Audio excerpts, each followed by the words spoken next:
You don't get paid to play hero. The woman said without lifting her eyes, her voice flat and sharp enough to cut glass. Put it back and don't touch private things again. They laughed when the night security guard tried returning a toy from the executive floor. The CEO didn't even look up, called him replaceable, warned him not to touch private property. He didn't argue. He simply placed the music box down and asked her to listen. The instant the tune started, her face drained, like she'd heard a ghost calling her name. Because this isn't about a lost trinket, it's about buried truth and stolen dignity. Before I show you the exact moment when the melody triggered a lockdown audit and the boardroom screens changed, remember this. By the way, where are you watching from? Tell me in the comments below. What looked like a small humiliation was really a fault line opening under power, history grinding awake beneath polished floors. The guard didn't flinch when the laughter tapered into awkward silence. He stood straight, hands still, eyes steady, as if he'd expected the room to tilt and already knew how to keep his balance. Calm settled over him not like surrender, but like control reclaimed. He nodded once, a small, respectful motion that somehow refused to shrink. He worked nights because daylight was reserved for school runs, piano lessons, and reheated dinners eaten together. He wore the uniform because it paid rent, kept the lights on, and gave his daughter something solid to lean against. The job asked him to watch doors others forgot, to stand where power never looked. He accepted that without bitterness. What he didn't accept was being careless with other people's history. After the executives drifted away, murmuring about meetings and schedules, the building exhaled into its nighttime rhythm. Elevators whispered. Vents hummed. Somewhere far above, rain ticked against glass. The guard returned to his post, logging the incident with clean, precise notes that said nothing of pale faces or shaking hands. He logged what mattered and left the rest to memory. Maribel Thorne remained in the executive lounge longer than planned. Her fingers hovered above the music box, never touching it again. The tune still rang in her ears, a sequence she'd ordered erased years ago, a marker she'd sworn no one could ever trace. She told herself it was coincidence. She told herself the man at the desk was irrelevant. Yet her pulse refused to slow. On the labor floors below, cameras rolled and lights dimmed on schedule. The guard moved through his rounds with practiced ease, fixing a jammed door sensor, resetting a flickering monitor, noticing details others missed because noticing had once been his profession. He didn't look at the music box again. He didn't need to. The melody was already awake. By morning, a junior compliance officer named Jonas Pell would open a dashboard that shouldn't have changed. By afternoon, an alert would quietly replicate itself across systems meant to stay dormant. None of that happened yet. What happened now was simpler and more dangerous. A woman in power realized a past she buried had learned how to knock. When the guard clocked out, dawn was thinning the dark. He stepped into the chill, shoulders heavy but spine unbowed. At home, his daughter slept curled around a notebook of staff lines and penciled notes. He set the music box on the counter, unopened, and watched light crawl across its worn edges. He made coffee. He planned breakfast. And he waited because some truths don't chase. They let the powerful come to them. He locked the door behind him and leaned there a second, breathing through the quiet. The city was waking, but the building still belonged to people like him, people who kept things running while others slept. In his pocket, his phone buzzed once, then stopped. No message. Just a system check ping he hadn't seen in years. At breakfast, he packed a lunch with hands, the same way he'd once assembled plans that couldn't afford mistakes. Outside, traffic grew teeth. He glanced at the counter again, at the small wooden box that had crossed a line without moving an inch. It wasn't leverage. It wasn't a weapon. It was proof waiting for the right room. Back at the tower that night, he signed in as usual. A cleaner nodded. A technician complained about rain. Above them, lights burned in offices that promised answers and delivered pressure. He took his post where glass met shadow and let the cameras do their quiet work. Somewhere, a woman rehearsed denials. Somewhere else, a system remembered what it had been taught.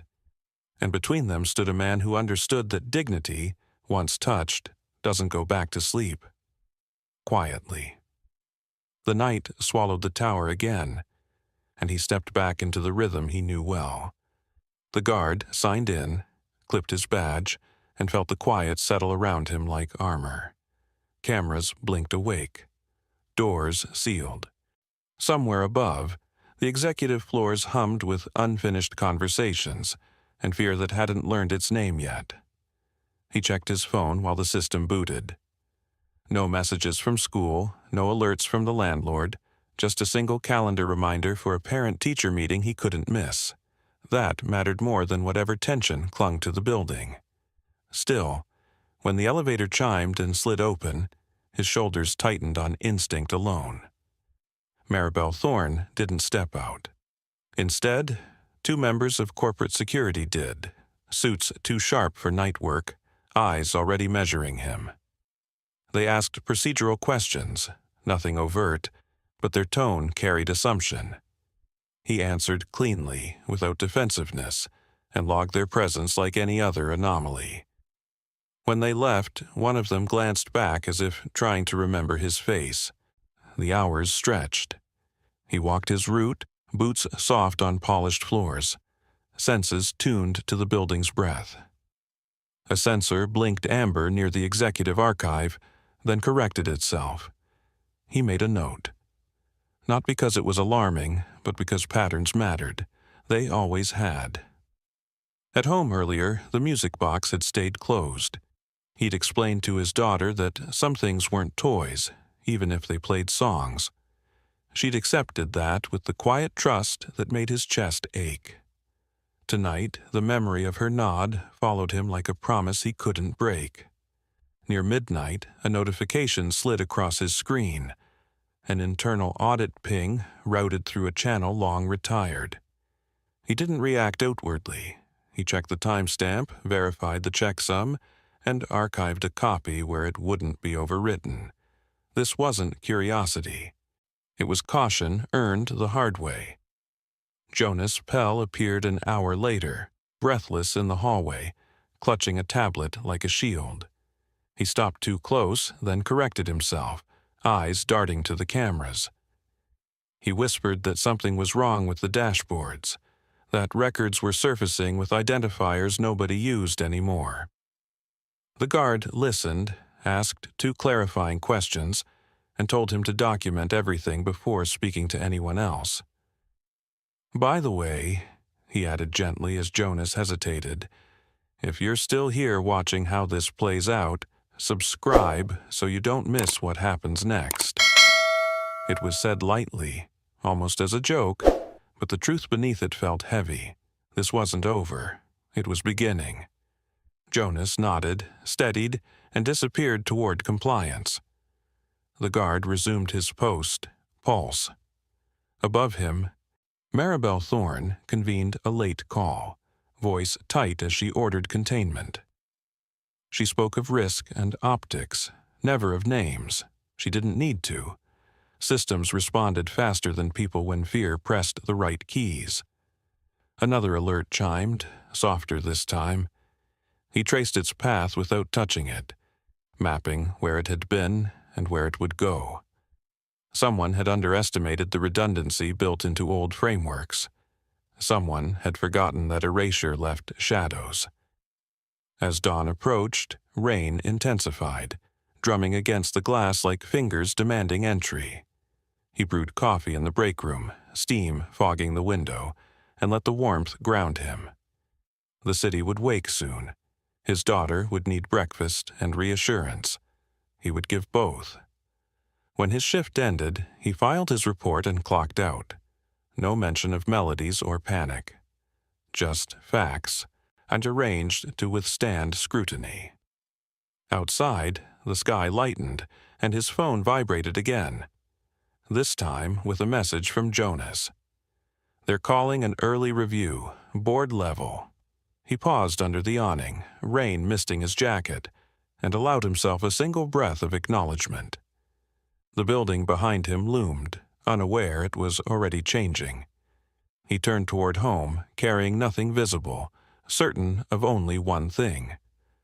Truth, once rooted, doesn't ask permission to arrive. He walked the last blocks instead of taking the bus, letting the rain wash the night from him. Each step steadied his thoughts. He would keep routines intact, keep his voice calm, keep promises small and unbreakable. That discipline had saved lives once. Now it would save something quieter. At home, he found his daughter awake, wrapped in a sweater, waiting at the table. She asked if the song had finished. He smiled, poured milk, and said some songs take time. She seemed satisfied, humming a fragment that made his chest tighten and then ease. He checked the time, set an alarm, and sat with her until the light felt like choice. When he left that evening, the tower's lobby buzzed earlier than usual. People whispered. Screens refreshed too often. He signed in, steady as ever, and took his place where power never looked, ready to watch the doors that mattered. The lobby buzz thickened as he signed in, badges chiming, eyes skittering away. Screens refreshed too often. Elevators stalled, and whispers threaded the air. He took his post where glass met shadow, steady, watching doors that mattered. Corporate security arrived in pairs, voices low, smiles brittle. They asked about procedures, about logs, about why a night guard had approached the executive lounge. He answered with facts, not feelings, each sentence clipped and complete. One of them leaned closer. "You know that box wasn't yours to handle," he said, like advice. The guard didn't bristle. "Found property protocol applies," he replied, then waited. Silence did the rest.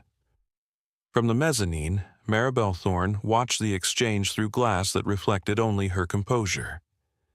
She instructed her team to escalate quietly, to review access and isolate variables. Inside, the melody looped, unforgiving.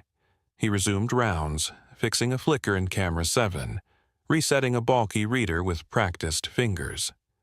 The building's sounds lined up again. Order returned where it could. Near the archive corridor, a light pulsed amber, then green. He noted the timestamp, copied the hash, and moved on. Patterns whispered when listened to correctly. Jonas appeared again, pale but focused. "They're blaming facilities," he murmured. "They're saying negligence." The guard shook his head once. "Document everything," he said.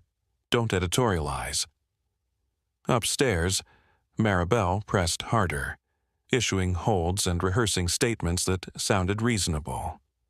She avoided the box. She avoided the tune. Power narrowed her choices without admitting it. The night thinned. Coffee steamed in the break room, bitter and grounding. He thought of breakfast plans, of a small hand-tapping rhythm on the table. He kept working. An alert propagated, soft but insistent, touching nodes long retired. He didn't touch the keyboard. He watched, mapped, remembered. Redundancy was a promise, not a flaw. Security returned near dawn, requesting signatures, offering reassurances. He signed what was accurate and declined the rest. "We'll be in touch," they said. "You always are," he answered. Outside, rain eased into mist.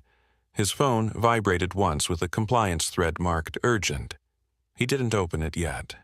He walked home, keeping the day intact. Morning routines held, lunch packed, shoes tied, a promise kept.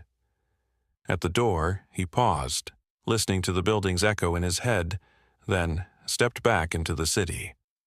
By evening, the lobby was louder, clustered with suits and questions. Screens cycled error codes, then cleared. He signed in again, present, unremarkable, unavoidable. A facilities manager snapped about timelines. A vice president demanded certainty. The guard watched doors open and close, counting breaths. He belonged to the hinge moments. Jonas slipped a folder onto the desk, eyes bright now. "They can't erase this," he said, almost smiling. The guard didn't smile back. "Not yet," he said. Above them, Maribel finalized a narrative that blamed process, not people. She practiced calm, she practiced distance. The past pressed closer anyway. Night deepened, the building listened. He logged another anomaly, small but precise, and felt the arc tightening. Exposure required patience, and patience he had. He thought of the music box resting at home, unopened, waiting. Objects remembered better than people. Systems did too. Security called it a quiet night. It wasn't. It was alignment, pieces clicking where denial had ruled. He stood watch, letting time do its work. Near midnight, a board notice scheduled an emergency review. Names populated the list. His didn't. That omission mattered. Witnesses were being gathered without realizing it. He adjusted the camera angle by a degree, catching the corridor and the glass. Light flared, then settled. Evidence preferred clarity. Jonas texted a single word. "Ready." He replied with none. Silence, again, did the rest. Maribel watched metrics dip and blamed noise. She ordered tighter control, unaware the room was filling. Control shrank as eyes multiplied. The guard checked the time, then the doors, then the people passing through them. He recognized the moment for what it was, the hinge creaking. Rain returned outside, a soft insistence. Inside, the building held its breath. He stayed still, letting the next step come to him. A message arrived marked confidential, routed cleanly. He archived it, untouched, a mirror for later. The path was set. From the mezzanine, Maribel finally looked down at the desk below. For a moment, their eyes met through glass and distance. She looked away first. He logged out at shift's end, precise as ever. Outside, the city murmured. Tomorrow would be louder. He walked home, ready. The music box waited on the counter. He didn't open it. He didn't have to. Some doors open themselves when enough eyes are watching. He set the alarm, checked the locks, and slept lightly. Systems hummed. Truth kept time. Morning would arrive with witnesses, and nothing would stop it now, not power, fear, not silence. Morning arrived without ceremony. He woke before the alarm, the room gray and still, the city holding its breath. For a moment he listened to the quiet, then moved, careful not to wake his daughter. Coffee bloomed in the kitchen, bitter and grounding, while he checked his phone. Notifications stacked without urgency, the kind that pretended nothing was wrong. He packed lunches, tied laces, and kept his voice soft. At the table, she hummed, fingers tapping a rhythm he recognized without placing. He smiled, asked about school, promised to be early. When the door closed behind them, the quiet returned, heavier now, like a held note. He locked up and walked, letting the morning traffic braid around him. The tower looked unchanged from the outside, glass clean, flags still. Inside, it was already different. Security lines were longer, voices carried, screens refreshed and refreshed again. He signed in, nodded to the cleaner, took his place. People passed without seeing him except when they did, and then they looked twice. A facilities director approached, flanked by an assistant with a tablet. Questions came faster than yesterday, still polite, still angled. He answered once, then pointed to the log. The director frowned, not at him, but at the precision. "We'll circle back," she said. He nodded, already circling forward. Jonas hovered near compliance, eyes bright with sleep he hadn't had. He handed over a badge request stamped urgent and whispered that the board had called an early review, auditors included. The guard listened, then asked where the request routed. Jonas blinked. "Through Legacy," he said. The guard's jaw set, almost a smile. "Good," he said. "Legacy remembers." Above them, Maribel Thorne convened her morning call with practiced calm. She spoke of alignment and transparency, of proactive review. She did not speak of the tune. She assigned blame to processes that could not defend themselves. When someone suggested pausing operations, she cut them off, voice cool. Control was a language she spoke fluently, even as it slipped. He made his rounds, noticing small things. A door that closed half a second slower. A badge reader that hesitated, then accepted. A camera angle someone had nudged, not enough. He corrected what needed correcting and logged what needed light. He belonged to the edges, and edges told the truth.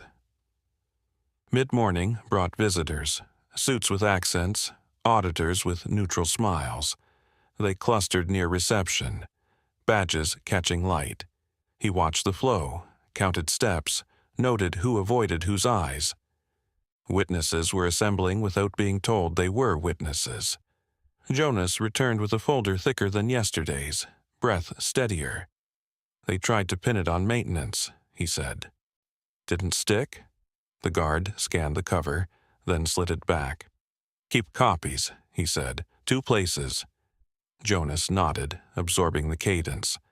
A message pinged the desk, routed cleanly, time-stamped years ago and today at once. He didn't open it. He archived it, untouched. Evidence aged like wine when handled right. By noon, the lobby buzzed with rumor. Someone said an archive had rehydrated. Someone else said a donor was angry. He kept his posture easy, eyes moving, hands still. When security passed again, their questions softened. Respect crept in sideways. Maribel stepped into the elevator, jaw tight, heels decisive. Through glass and reflection, she saw the desk below and the man at it. She looked away, pressed a button harder than necessary. Power hated mirrors.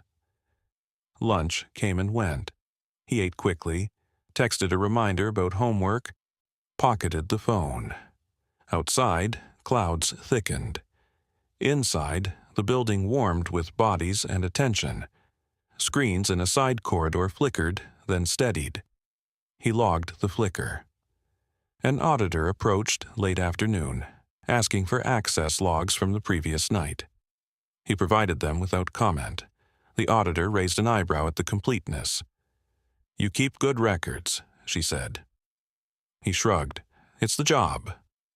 As evening neared, a board notice posted, "Public now." Names populated the list, not his. He watched people read it, faces shifting. Jonas caught his eye and nodded once. The guard checked the time, then the doors, then the people flowing between them. The hinge creaked. He stayed where power never looked, letting alignment finish its quiet work. Outside, thunder rolled. Inside, the building listened. He stood watch, unremarkable, unavoidable, as the room filled with eyes and the past cleared its throat. Thunder lingered as evening settled in, the air heavy with something close to expectation. He remained at the desk while the lobby rearranged itself around the arriving guests. Jackets loosened, voices lowered, shoes clicked with purpose. A gala had been scheduled weeks ago, a donor event meant to project confidence. Tonight, it felt like a test run for denial. He checked badges, guided traffic, watched the flow compress toward the atrium. Light spilled down from the upper levels, warm and flattering, smoothing over tension for those who believed lighting could solve anything.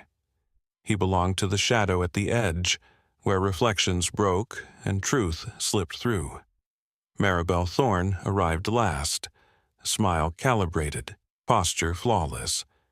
She greeted donors by name. He accepted compliments, radiated control. The building responded, screens syncing, music swelling. He didn't move when she passed. She didn't look at him. At the center of the atrium, a presentation wall came alive with numbers meant to soothe. Applause followed, polite and practiced. A donor stepped forward to offer a gift for auction, an antique music box, restored, its wood polished to a gentle sheen. The room murmured approval. He felt the shift before the tune began. The donor wound the key. The melody rose, unmistakable, threading through glass and bodies.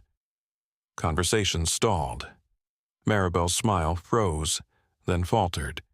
Color drained from her face, as if the sound pulled it away. Screens behind her flickered once, then twice, then changed. A soft alert chimed, almost polite. Lines of text replaced the presentation. Headers marked with identifiers nobody used anymore. A few guests laughed, thinking it was a glitch. Others leaned in, reading, whispers sharpened. He stayed still. He logged the time. Maribel raised a hand, laughter tight. She gestured for technicians, for security, for anything that could put the room back where it had been. The melody finished its phrase and stopped. Silence spread, thick and curious. Jonas stood near the compliance table, eyes wide, tablet trembling in his hands. He caught the guard's gaze, then looked back at the screens as if seeing them for the first time. An auditor stepped forward, asking what the identifiers meant. No one answered quickly enough. The wall refreshed again, pulling files long buried into clean view. Dates aligned. Names appeared. The donor lowered the box, confused. "This was my father's," he said to no one in particular. He said it was proof. The guard inhaled once and let it out. This was the room. This was public enough. Security surged, trying to reroute guests, to dim the wall. The wall refused.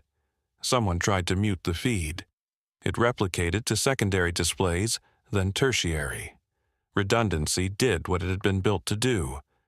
Maribel's voice cut through, controlled but sharp. She ordered a pause, promised clarification. The auditors exchanged looks. One of them asked for logs. Another asked who authorized the identifiers. The answers tangled. From his place at the desk, he guided a small cluster toward exits, keeping calm where panic wanted in. He didn't speak to the wall. He didn't need to. Systems recognized their own. "By the way," he said quietly to a guest who lingered, "if you're following this, subscribe so you don't miss what happens next." The line landed soft, almost human humor, but the truth beneath it pressed forward. This wasn't a moment. It was a sequence. The donor set the music box on a nearby table, hands unsteady. An assistant tried to move it. The donor stopped her. "Leave it," he said. "It's done enough." Jonas approached, breath quick. "They're asking for you," he murmured. The guard shook his head. "Not yet," he said. "Let them ask the room first." The atrium buzzed with questions that couldn't be ushered away. Phones rose. Screenshots flew.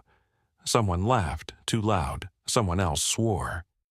Maribel retreated a step, recalibrating, eyes searching for a lever that wasn't there. An auditor read a header aloud, voice even.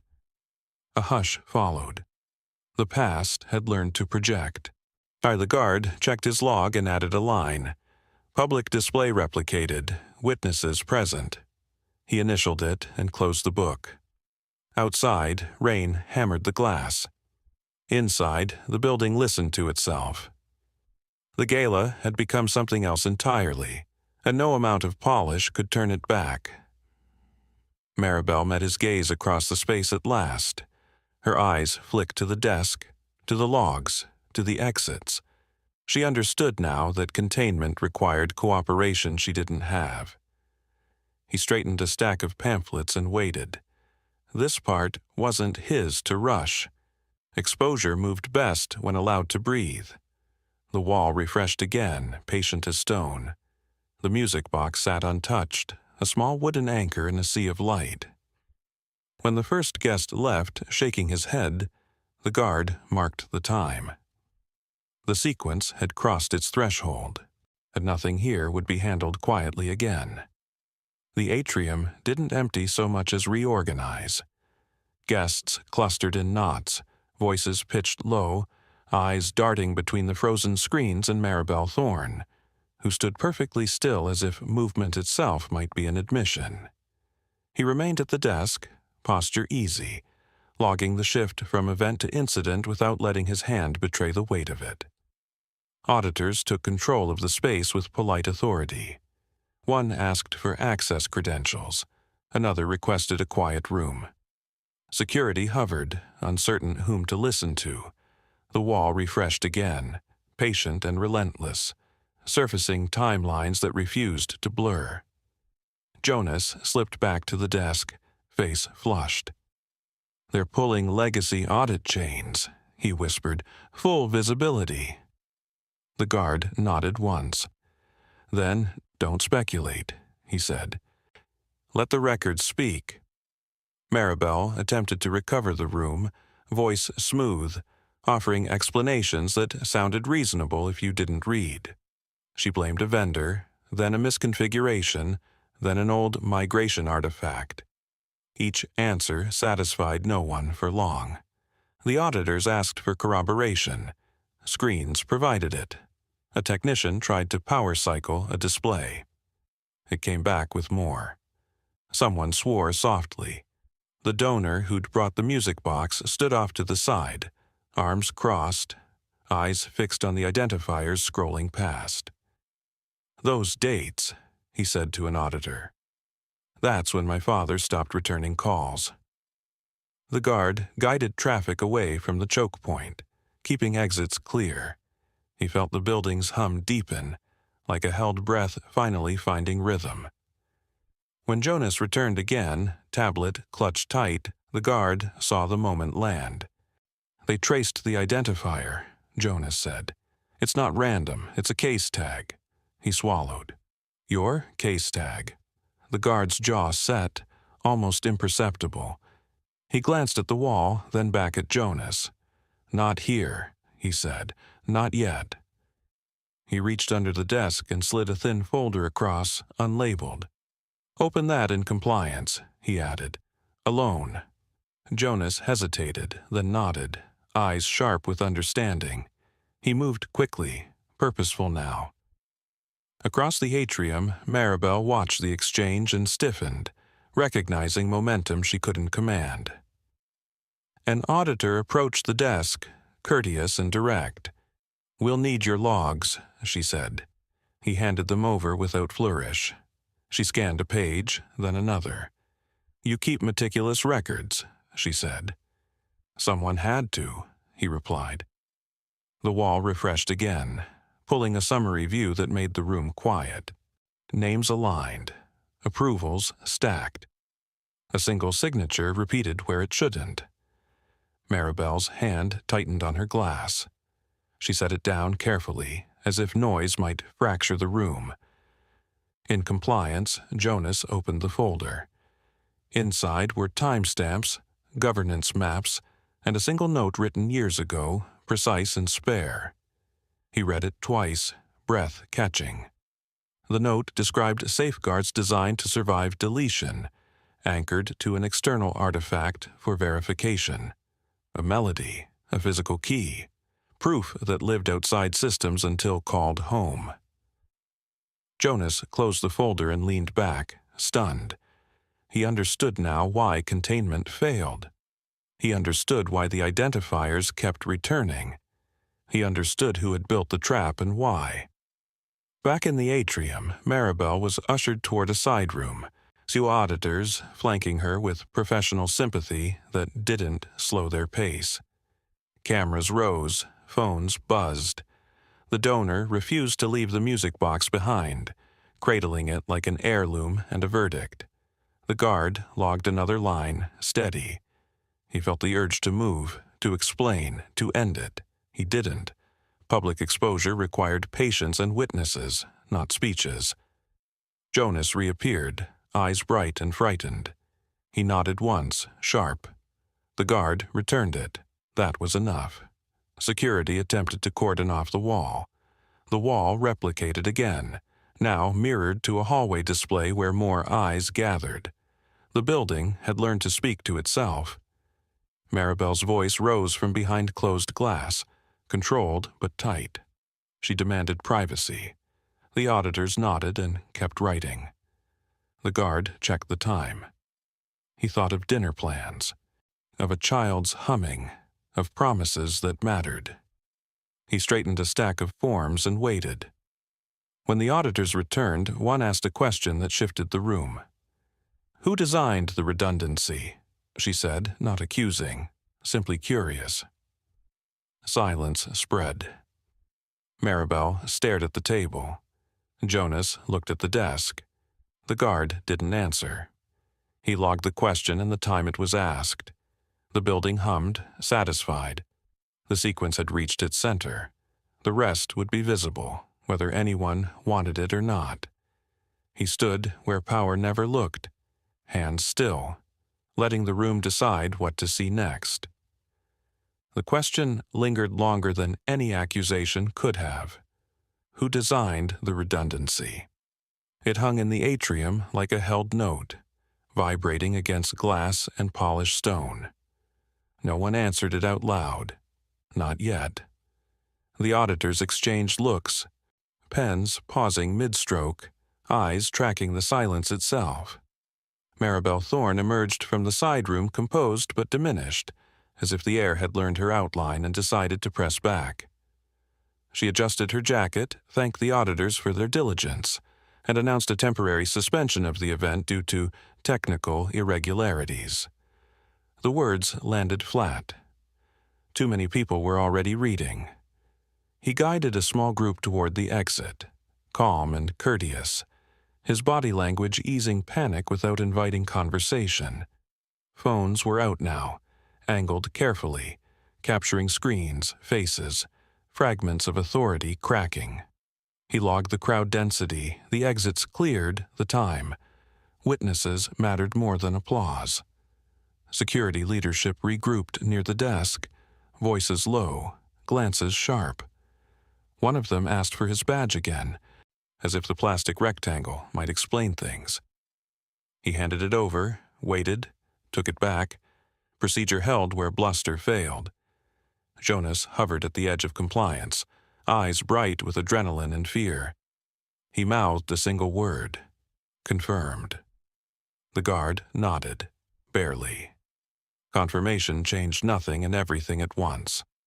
Upstairs, an emergency notice went live to internal channels, urging discretion. It arrived seconds too late. Screenshots had already outrun it. The building's hum shifted. A deeper register now, like machinery finding load. Maribel retreated to her office with advisors, voice clipped, issuing directives that sounded firm until they met the wall. She ordered a personnel review. She ordered access freezes. She ordered silence. The systems complied selectively, honoring the oldest rules first. An HR representative approached the desk with a practiced smile and a printed notice. Administrative leave, pending review, effective immediately. The guard read it once, then folded it neatly. Understood, he said. He logged the interaction, time-stamped, initials clear. The HR rep hesitated.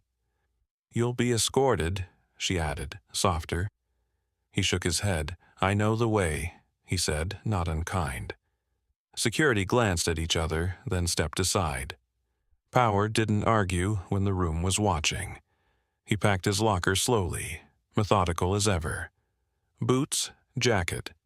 A photo tucked behind a manual. He left the space clean. When he stepped back into the lobby, eyes followed him with a new weight. Not pity, not admiration. Recognition still forming. Outside, the rain had stopped, leaving the city damp and reflective. He walked, shoulders steady, and the tower receding behind him. His phone buzzed twice. One message from Jonas with a string of encrypted attachments. Another from the school reminding him of a recital. He smiled despite himself. At home, he found his daughter at the piano, feet not quite reaching the pedals, brow furrowed in concentration. She played the fragment she'd been humming all morning, missing a phrase, then stopping to think. He listened from the doorway, letting the sound settle his breath. "They said I did good," she said without looking up. "You always do," he replied. He washed his hands, started dinner, kept the routine intact. Stability was a language he spoke fluently. Later, when she slept, he opened the attachments Jonas sent. Logs, maps, approvals, the redundancy chain intact and undeniable. He didn't forward them. He archived them. Timing mattered. Across town, Maribel convened a late call, voice tight, anger leaking through control. She blamed him by role, by title, by absence. She avoided names. Names carried weight. Morning came too quickly. He walked her to school, listened to excited chatter, promised to be there that evening. He watched her disappear through the doors, then turned back toward the city. The news cycle had begun to chew. Headlines hedged. Analysts speculated. The company released a statement heavy on reassurance and light on detail. It satisfied no one. By afternoon, Jonas called. "They're setting a formal hearing," he said. "Board and auditors, public minutes." The guard closed his eyes once, then opened them. "I'll attend if invited," he said. "Good," Jonas replied. "They can't avoid it now." He spent the evening preparing meals, laying out clothes, checking calendars. Ordinary tasks anchored extraordinary days. When his daughter asked why he was home early again, he told her the truth he could afford. "Work is changing," he said. She nodded, trusting. As night fell, messages multiplied, some supportive, some sharp. He answered none. Silence, again, did the rest. In a corner office, Maribel stared at the city lights and rehearsed defenses. She told herself she could still steer this. She told herself the man with the badge was gone. She was wrong, because removal wasn't erasure. And the room was still watching. The formal invitation arrived just after dawn, clipped and procedural, as if tone alone could neutralize consequence. He read it once, noted the time, and placed it beside the kettle. The board and auditors would convene that afternoon. Public minutes. Open attendance. The room had decided it wanted witnesses. He walked his daughter to school under a clearing sky, the air washed clean by last night's rain. She talked about timing and counting measures, about how pauses mattered as much as notes. He smiled because she was right, and because she had no idea how much. At the doors, she hugged him hard and ran off without looking back. Preparation wasn't about speeches. It was about order. Back home, he laid out the materials Jonas had sent, spreading them across the table in quiet rows. Logs aligned with approvals. Maps matched timestamps. Redundancy chains closed their own loops. He didn't annotate. He didn't highlight. He trusted the structure to do what it had been built to do. Jonas called mid-morning, voice steadier than it had ever been. "They're trying to narrow scope," he said. "Limit discussion to process failures." The guard listened, then asked a single question about agenda placement. Jonas laughed once, short and surprised. "You're on it," he said. "Late, but unavoidable." "If anyone asks," the guard said, "tell them I'm not bringing anything new." Jonas paused. "That's true," he said. "It's all already there. By the way, if you're following this and want to see how it unfolds, subscribe so you don't miss what happens next. This isn't just about a hearing. It's about what happens when systems remember who they were built to protect." He dressed simply, the same jacket he wore to work, the one with enough pockets to be practical and none that signaled importance. On the way out, he paused at the counter where the music box sat. He didn't open it. He placed it carefully into a bag and zipped it closed. Proof traveled best when treated like any other object. The hearing space was a converted conference hall, glass on 3 sides, sunlight flattening nothing. Auditors set up at one end, board members at another, legal counsel arranged like a buffer. Seats filled with staff, press, and donors who hadn't been asked to leave this time. He took a chair near the back and waited. Maribel Thorne entered to a low murmur, posture immaculate, eyes forward. She didn't look for him.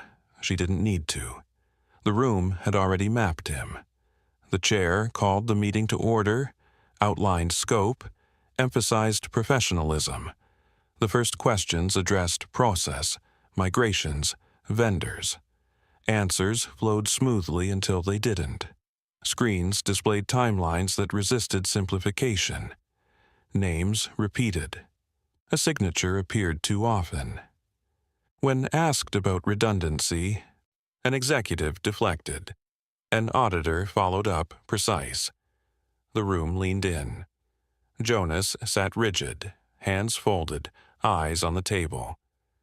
The guard stood only when invited.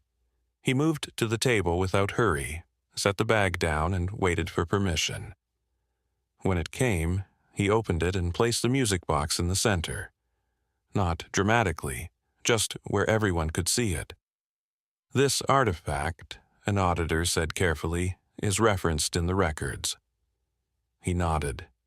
"It anchors the verification," he said, voice even. He didn't explain further. He didn't need to. Maribel's jaw tightened. She interjected, framing the object as sentimental, irrelevant. The auditor asked when the case tag had been closed. Maribel answered with a date. The wall displayed another. Silence followed. Then questions came faster. He responded only when asked, and only with facts. He described how redundancy survived deletion, how external anchors prevented silent erasure, how governance required transparency to function. He avoided names unless prompted. When prompted, he answered. Maribel attempted to reframe, to question authority without appearing to. The room resisted. Witnesses watched the structure hold. Jonas was called next. He spoke clearly, referencing documents already visible. He didn't speculate. He didn't editorialize. The auditors nodded. At the end, the chair asked a final question, careful and public. "Who designed the system?" All eyes turned. He answered with his name once, calmly, and sat back down. The room exhaled. Outside, cameras waited. Inside, minutes were recorded. The sequence completed another step, clean and irreversible. He packed the music box away and returned to his seat. Whatever happened next would happen in daylight. And for the first time since the tune had played, the room didn't look away. The room didn't erupt after his name landed. It tightened instead, like a muscle recognizing strain. Pens scratched faster, screens refreshed, obedient now, no longer surprised by what they showed. The chair thanked him and moved the agenda forward, but the air had changed. Everyone felt it. Maribel Thorne adjusted her posture, recalibrating again. She spoke with care, acknowledging his role without validating it, praising safeguards while distancing herself from their origin. The auditors listened without interruption. When she finished, one of them asked for the authorization trail that led to the system's partial decommissioning. Maribel hesitated for half a second too long. Jonas watched the hesitation register across faces. He'd learned, in the last 48 hours, what timing could do. He didn't speak, he didn't need to. The trail appeared on the wall, clean and chronological. A decision memo, a directive, a signature. The same one, again. A donor in the second row inhaled sharply. A reporter leaned forward. The chair requested quiet.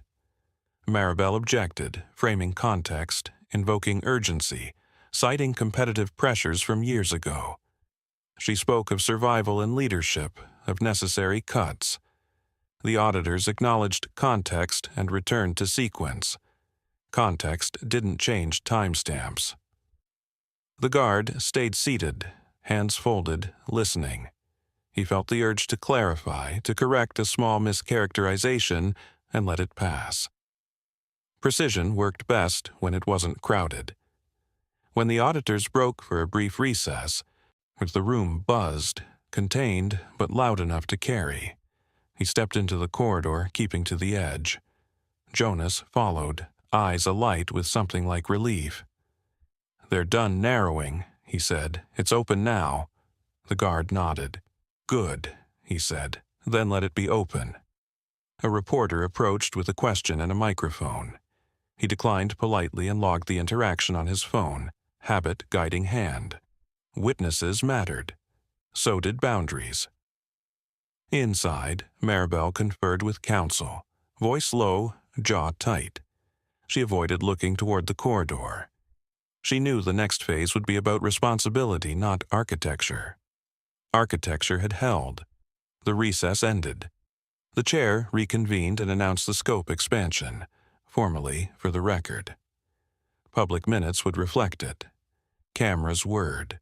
The wall displayed the updated agenda. Questions turned to impact. Who had been affected? Which investigations stalled? Which safeguards failed because they'd been muted? The donor with the music box spoke, voice steady now, about calls that stopped and promises that evaporated. Others added fragments. The room assembled a picture no single voice could dismiss. The guard was asked about intent. He answered carefully. He described building systems to protect institutions from short-term decisions that caused long-term harm. He spoke of redundancy as ethics, not insurance. He didn't accuse, he explained. Maribel responded with rhetoric sharpened by years at the helm. She reframed choices as burdens leaders carry. The auditors acknowledged leadership burdens and asked about unilateral authority. Silence pressed in again. Jonas was called back. He presented the compliance perspective, the missed alerts, the overridden flags. He spoke with clarity earned under pressure. The auditors thanked him and requested additional documentation. He provided it. By late afternoon, the chair summarized findings to date, careful and precise. Interim measures were announced, an independent review, temporary delegation of certain authorities. The word suspension hovered, unspoken but close. Maribel's expression didn't change. Her knuckles whitened briefly on the table, then relaxed. She requested a statement for the record, voice steady.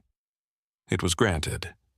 She spoke of cooperation and confidence, of transparency going forward. The wall displayed another timestamp that undercut the phrasing. No one commented. The minutes would. When the session adjourned, the room exhaled again, louder this time. Conversations overlapped. Reporters surged. He stayed seated until the aisle cleared, then rose and gathered his bag. Jonas caught up near the doors. "They'll ask you to stay involved," he said, "as a consultant, or more." The guard shook his head. "We'll see," he said. "Let tonight finish first." Outside, the sky had shifted toward evening gold. He walked a block before the noise caught up, then another. His phone vibrated with a message from school about tomorrow's rehearsal time. He replied with a thumbs up and kept walking. Across town, Maribel sat in a quiet office, lights dimmed, advisors murmuring options. She stared at the city and thought about the room, about witnesses who hadn't looked away. She told herself she could still shape the outcome. She'd shaped many. At home, the guard set the music box back on the counter. His daughter burst in with stories, music spilling from her words. He listened, grounded, present. Dinner simmered. The day receded. Later, after homework and a practiced piece played cleaner than before, she asked if songs ever ended. He smiled. "They resolve," he said. "Sometimes it takes a while." When the house went quiet, he checked his messages once more. A board notice had posted publicly. Interim measures confirmed. The sequence moved. He turned off the light and let the dark settle. Tomorrow would bring consequences, public and personal. He slept anyway, trusting the structure he'd built to hold one more night. The room had seen enough. Now it would decide what to do with it. Morning came with a different weight, not heavier, just sharper. He woke before the alarm again, listening to the house breathe. The city outside felt alert, like it knew something was about to tip. He made breakfast, packed a lunch, and moved through the familiar motions with deliberate calm. At the table, his daughter practiced silently, fingers ghosting over imagined keys. She asked if he'd be there tonight. He said yes and meant it without qualification. Promises mattered more when the world got loud. By the time he stepped outside, his phone was already warm with notifications he didn't open. The board notice had gone public overnight. Interim authority reassigned. Independent review confirmed. Media requests multiplied. He ignored them all and took the long way to the tower, letting his thoughts line up. The lobby was crowded when he arrived. No badge required this time. Reporters clustered near the walls. Security stretched thin, eyes everywhere. Screens looped statements that said much and admitted little. He paused just inside, absorbing the shift. This building no longer belonged to certainty. An assistant intercepted him, polite and nervous, and guided him toward a smaller conference room off the main hall. Inside, 2 auditors waited, files open, posture neutral. They thanked him for coming and asked if he was willing to clarify technical points for the record. He agreed, sat, folded his hands. Questions came measured and precise. He answered in the same register, careful to stay within scope. He described system intent, not personal grievance. He explained how alerts were designed to escalate beyond individual control, how anchoring to an external artifact prevented quiet deletion. The auditors nodded, pens moving. Outside the room, Maribel Thorne crossed the lobby with counsel in tow. She looked tired now, the effort of composure visible at the edges. When she saw the conference room door close, something unreadable passed over her face. She didn't stop. The auditors asked about remediation. He outlined options without prescribing outcomes. Transparency. Independent oversight, restored checks. He didn't say who should lead them. That wasn't his role.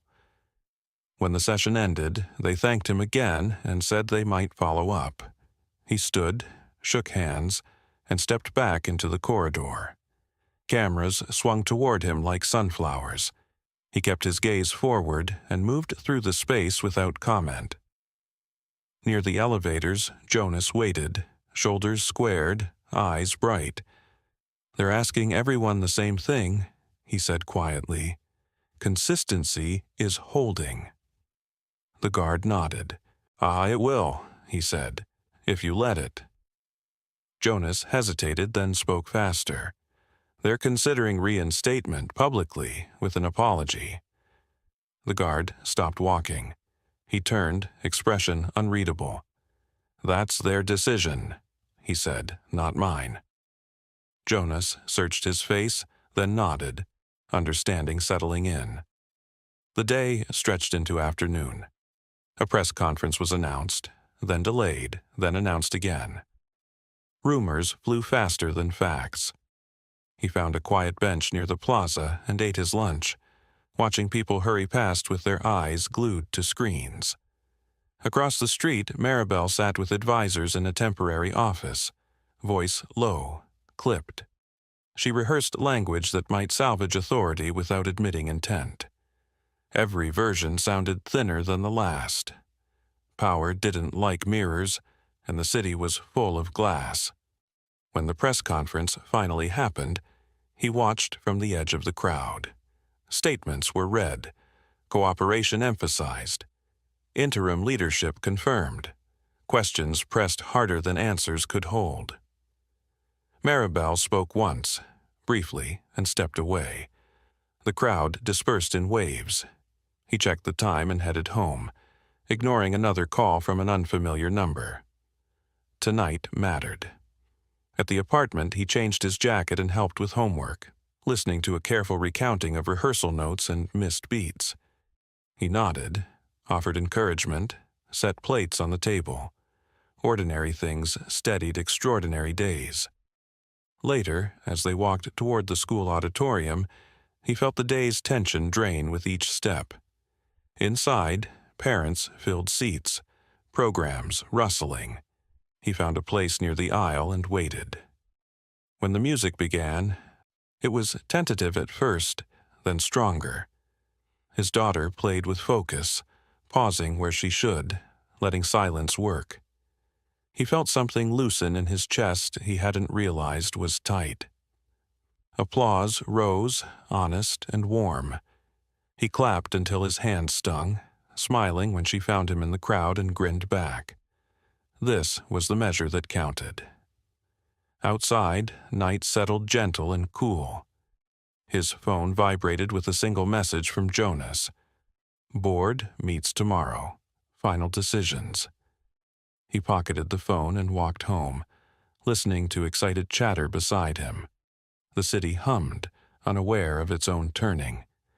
He locked the door behind them and set the music box back on the counter, still closed. Tomorrow would open something else entirely. For now, he let the quiet hold. The next morning arrived clean and decisive, as if the city itself had chosen clarity. He woke before the alarm again, not from worry but from habit, and lay still long enough to recognize the difference. The waiting was nearly over. He made breakfast, listened to a sleepy recap of dreams, tied shoelaces, and walked his daughter to school beneath a sky-scrubbed pale blue. At the doors, she paused, hugged him once, and ran inside without looking back. Trust, complete and unburdened. By the time he reached the plaza near the tower, the crowd had already gathered. Cameras, staff, donors. Employees who had never attended a board meeting before but understood that something irreversible was about to happen. The meeting was public now by necessity, streamed and recorded, minutes promised in full. Inside, the boardroom felt different without the usual insulation. Glass walls revealed observers lining the corridor, their reflections layered over executives who shifted in seats not designed for scrutiny. Auditors took their places with neutral authority. Interim leadership sat where certainty used to live. Maribel Thorne entered last. She wore composure like armor, but it no longer fit as well. The room registered it, the way rooms do. She took her seat without greeting, eyes forward, hands folded too tightly. The chair called the meeting to order. Findings were summarized with care and precision. Timelines aligned. Decisions were named. Consequences outlined without flourish. Every word was chosen to survive daylight. He sat among the observers, Not invited to the table this time, not excluded either. Witness. That was enough. When Maribel was asked to respond, she stood slowly, the practiced stillness returning. She spoke of intent and pressure, of responsibility and leadership. She acknowledged errors in judgment without admitting motive. The language was familiar, honed over years of avoiding absolutes. Then an auditor asked one final question, voice even, carrying far in the quiet room. Did you personally authorize the suppression of the safeguards after being advised against it? The question landed cleanly. No ambiguity, no escape. Maribel held the silence longer than she should have. Eyes flicked to counsel, to the board, to the glass walls filled with people who were no longer abstract. For the first time since the melody played, there was nowhere left to rout the truth. Yes, she said. The word didn't echo. It didn't need to. It settled. A murmur rippled through the corridor. Pens moved. Cameras adjusted. The chair thanked her and noted the response for the record. Interim measures advanced to permanent ones. A vote was called. He watched hands rise. Not all at once. Not unanimously. Enough. The decision was read aloud, procedural and devastating. Removal from executive authority pending final resolution. Cooperation required. Public disclosure mandated. The board did not cheer. It didn't need to. Gravity did the work. Maribel closed her eyes briefly, then opened them. She nodded once, a gesture stripped of command, and gathered her papers with care that bordered on reverence. When she stood, she did not look toward the glass. She walked out through a side door, the sound of it closing soft and final. The chair continued, addressing restitution, reform, and oversight. Names were assigned, processes rebuilt, and the language was dense, but the meaning was simple. The system would remember again. When the meeting adjourned, the corridor filled with sound. Reporters surged. Staff spoke in low, disbelieving voices. He stayed where he was until the crowd thinned, then stepped back into the hall. Jonas found him near the elevators, eyes shining, hands shaking now that the work was done. "It's real," he said. "They couldn't outrun it." The guard nodded. "They never can," he said quietly. An interim board member approached, offered thanks, spoke of future roles and restored titles. He listened politely and declined with equal care. "I'm where I need to be," he said. The board member studied him, then nodded, something like respect settling in.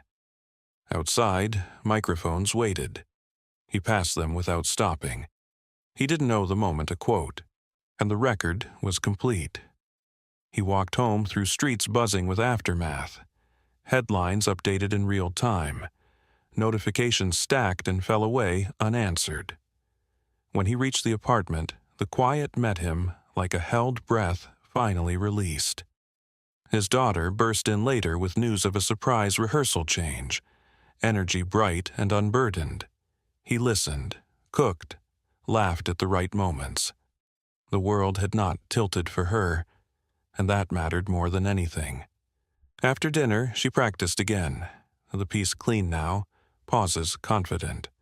He listened from the doorway, leaning against the frame, feeling the long tension drain from his shoulders. When the house settled into sleep, he checked his phone once. The official statement had posted. Accountability named, reforms promised. It would be enough to begin. He turned off the light and let the dark come gently. Tomorrow would bring adjustments, offers, noise. Tonight, dignity had already been restored, not by applause, but by witnesses who didn't look away. The system had done what it was built to do. And so had he. Morning arrived quietly, like it understood the work was finished. He woke to sunlight sliding across the wall, softer than it had been in days, and lay still long enough to feel the difference settle into his bones. The waiting was over. What remained was living with what had changed. He made breakfast without checking his phone. Eggs, toast, the ordinary comforts that had anchored him through everything else. His daughter wandered in half awake, hair wild, asking if today was normal again. He smiled and said yes, because for her it should be. They walked to school together under a sky that felt wider than before. Parents chatted. Cars idled. Nothing about the street announcing that a powerful woman had fallen or that a quiet man had been vindicated. At the doors, she hugged him, then paused. "Did the song help?" she asked. He nodded. "It did," he said. She accepted that answer and ran inside. Back home, the apartment felt lighter. He tidied without hurry, folded laundry, wiped the counter where the music box sat. It remained closed, its purpose complete. Proof didn't need to perform forever. His phone buzzed eventually. Messages from Jonas first, updates, relief, gratitude that spilled out in fragments. Then official emails followed, carefully worded invitations, offers to consult, to return, to be named. He read them all and archived them. Timing still mattered. Near noon, he stepped out for groceries, blending into the city that had already moved on. A stranger recognized him from a clip and nodded once, respectful, no words exchanged. That was enough. He didn't need applause. He needed space to choose. At home, he cooked lunch and listened to the radio mention the board decision in measured tones. Accountability, reform, oversight. The language was familiar now, but it sounded different when it held weight.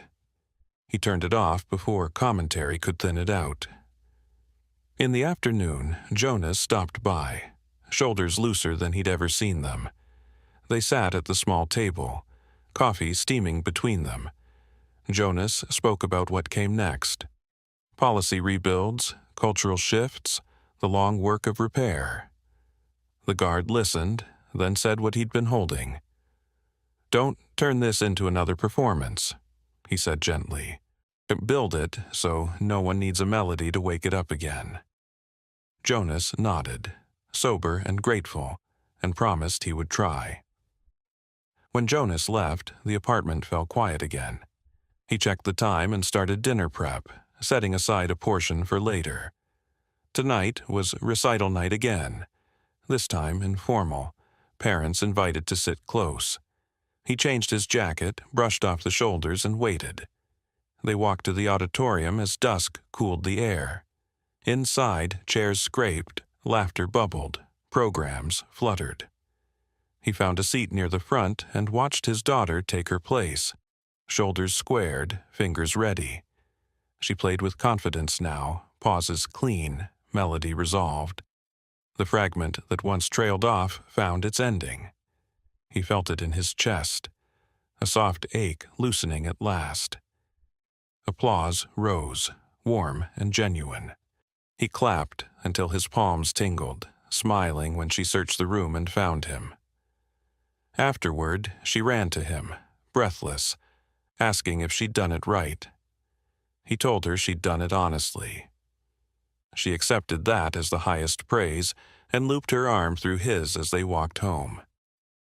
That night, after homework and laughter and the slow unwinding of a long day, he tucked her in and turned off the light. He stood in the doorway a moment, listening to her breathing even out, and felt the full weight of what he'd protected. In the kitchen, he picked up the music box one last time and turned it over in his hands. He didn't wind it. He placed it back on the counter and left it there, a small wooden reminder that systems, like people, remembered when built to. Before bed, he checked his phone once more. The final statement had been released. Consequences named. Oversight established. No spin left to hide behind. He set the phone down and didn't pick it up again. The city outside hummed, indifferent and alive. Tomorrow would bring work, maybe new work, maybe the same. He would still pack lunches, still walk school halls, still stand where power rarely looked. The difference was that now the room knew he existed. He turned off the light and let the dark settle, peaceful instead of tense. Dignity hadn't arrived as a reward. It had simply been recognized. And now, before we move on, tell me your next story title. Subscribe and don't miss our next story. Rejected on a Christmas blind date, this single dad never expected what one woman whispered next. Trust me, you'll feel it. And tell me in the comments, what injustice should we tackle next?